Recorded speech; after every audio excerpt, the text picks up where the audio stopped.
បាទសួស្តីបងប្អូនទាំងអស់គ្នាបាទថ្ងៃនេះខ្ញុំត្រូវការណែនាំបងប្អូនអំពី motor បាញ់គួលប្រើភ្លើងបាទ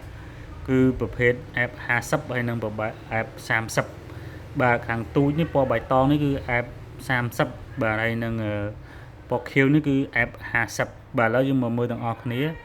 F30 ឬ F50 បាទ F30 មានន័យថា30លីស្មើនឹង3ហ៊ុន F50 មានន័យថា50លីមានន័យថា5ហ៊ុនបាទ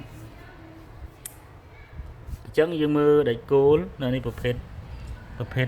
ហ៊ុនដៃគោល3ហ៊ុនបាទយើងបានសោបានទល់វេ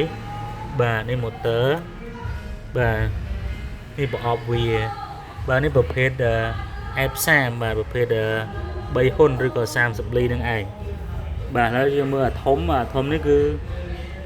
F50 បាទ F50 ឬក៏50លីបាទផលិតផលម៉ាក Hitama ផលិតផលបច្ចេកវិទ្យាជប៉ុនបាទនេះឯគោល F50 បាទគឺ5ហ៊ុនឬ50លី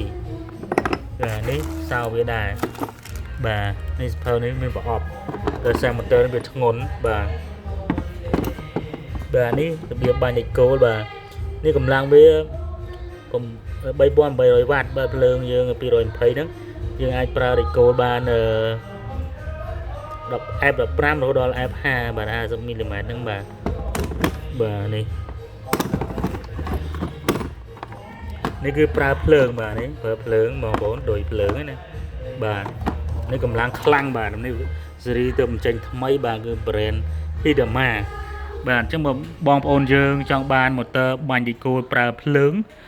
បាទ F50 ឬក៏ F30 សូមធ្វើការតំណែងតំណងមកលើក្រុមការងារយើងបាទមានលេខទូរស័ព្ទតាមប្រព័ន្ធ Smart